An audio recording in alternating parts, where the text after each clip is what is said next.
দলাল আমার জামাই গো বিরুদ্ধ দলাল আর আমি তো এখন নাম জানি না আমরা কুটুম্ব করছি 4-5 মাস ধরে কেবল আমরা নতুন আমরা তো বেরি যাতায়াত করি নাই ডাহাতির কথা হুঙ্গি আমরা গেছি বুঝছেন মারছে মনে করেন ওই যে কই আর গেছে ছাড়াইতেন নিগে এরম করছে আগো সামনে কুটিয়ে নাড়ি নুটি নিয়ে এই রামটাও সেনি এরা বলে কুয়াশাই হাগো তার এই যে চাপাটি চুপে দিয়েছে এই নিয়ে এরা মাইয়ের লোকটা পর্যন্ত বডি নিয়ে বাইরে আইছে মনে করেন এরা খালি এরকম এরকম কোবাই এগো হাতে তো কিছুই নাই মনে করেন এরা তো হুদে গেছে এরা আত্মীয় এরা কি মারামারি করতে গেছে এরা তো গেছে এই জায়গা মীমাংসা করতে এই মনে করেন আমার পুত্রের কোপ দিয়েছে মাথা বাড়ান আমার পুত্রের রক্ত ঝরঝরে পড়া এই আমি দৌড়ে বসে আমার স্বামীর যাওয়া দিতে পারে এই আমার ধাক্কা দিয়ে কয়েক আমার পুত্র মার গিয়ে হালাইলো এই আউগাইতে পারে এই যে আর কি করলো পিছনে গনে কোপ দিয়ে আর কই চাললাম না আমি এই এরপর তো আর ওই অবস্থা দেখে আমার মাইয়ে জাবরাই আমার মাইয়ের পুরো শরীর ভিজে গেছে রক্তে ওন্না দিয়ে ধরছে ওন্না পুষ গেছে গামছা আনছি গামছাটাও গেছে।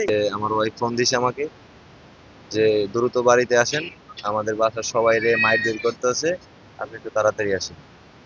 আমি তাড়াতাড়ি দোকান বন্ধ করে সাথে সাথে আবার বাসায় গেছি যাতে আমার প্রতিবেশী যারা আমার বাড়ি এর আগে বাড়ি লুটও করছে, আমার গত রাত্রে বাড়ি লুট করে আমার অনেক টাকা পয়সা নিয়ে গেছে, স্বর্ণগণ্য নিয়ে গেছে, কম্পিউটার ল্যাপটপ অনেক কিছু নিয়ে গেছে। এর ভিতরে ওই সকালবেলায় ঘটনা ঘটায় আমি বাসায় আইসা দেখি আমার বাইরে পিটাইয়া হাতটা ভাঙিয়া ফেলাইছে, গাড়ি মানে অনেক কয়জন মিলে একসাথে পিটাইছে, একা ছিল বাসায় একা পিটাইছে। আর মহিলারা আমার মা, আম্মু, তারপরে আমার শাশুড়ি, তারপরে আমার ভাবি, সবাই রে ওর বাসার সবাই মিলে একসাথে পিটাইছে। তো আমারে বাসায় আটকায় রাখছে। আমি আপুরে ফোন দিছি, আমার শ্বশুরে যে মারা গেছে তারে ফোন দিছি, আব্বু এই ঘটনা, কয় কি তুমি বাসায় থাকো, আমি আইসা শুনতেছি কি হয়েছে, কি জন্য এরকম করতেছে।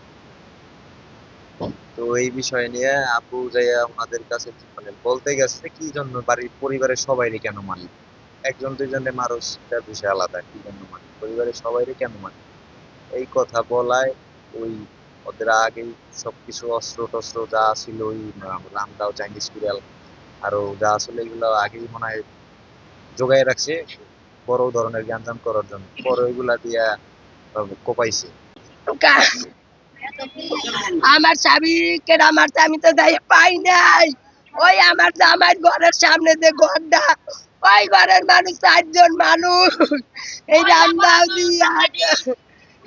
দিয়া কোবাইছে, রামদাও দিয়া কোবাইছে, চাইনিজ গুড়াল দিয়া কোবাইছে। আমগেরাম বাজার আমি ডক্তারি নাই কয় কি লোকটারে মার গেলাইছে, নির্দোষ নিরাহ মানুষটারে মার গেলাইছে।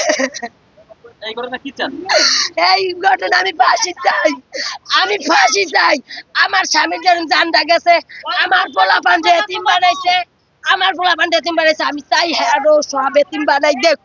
আমি আর কিছু চাই না, টাকা চাই না, পয়সা চাই না, ধন চাই না, আমার স্বামীর বিচার চাই। ওই মরার ফিরে আমি মৃত্যু চাই, আমি আর কিছু চাই না। আমার বাপে বেলাট খন্ডন হইয়া আমার ও বাপ, আরে আমার বাপে এটা নামাই গেছে, আমার বাপে নাই এখানে বিচার বিচার বিচার বিচার কঠিন বিচার, ফাঁসি ফাঁসি ফাঁসি ফাঁসি চাই। এই এতিম কমিটি রাতে দিয়া দিলাম। আমার আব্বুর যে মারছে তার বিচার চাই, আর থানায় বলেছে থানার লোক আছে নাকি, তার বিচার চাই। আর আমার আব্বুর যে মারছে তারই ফাঁসি হয়। ঘটনাটা হলো আমগ্রাম, এই রাজুর থানায় আমগ্রাম মধ্যপাড়ায়। যিনি মারা গেছেন উনি হলো জাকির শেখ। জাকির শেখ হলো রাসেল শেখের, রাসেল কাজীর হলো শ্বশুর। আজকে সকালে রাসেল শেখ ওনাদের মধ্যে ওই যে মজিদ খানের ছেলেরা আলামিন, ইলিয়াস, দেলোয়ার, ফরহাদ, সরোয়ার, শাহাদত খান, তাদের সাথে জমি নিয়ে পাশাপাশি বাড়ি, জমি নিয়ে দীর্ঘদিন থেকে সমস্যা। এই জমির সমস্যাকে কেন্দ্র করে আজকে সকালবেলায় রাসেল শেখকে প্রথম ডেকে নিয়ে বাড়িতেই, পাশাপাশি বাড়ি কোপায়। কোপানোর পরে রাসেল শেখ ওরা সংবাদ দেয় তার শ্বশুরকে, জাকির শেখকে। উনি পাশের গ্রামেরই, উনি আসেন বসার জন্য ওদের কাছে যাওয়ার মুহূর্তেই তখন এই তাকে আঘাত করে এবং কোপায়।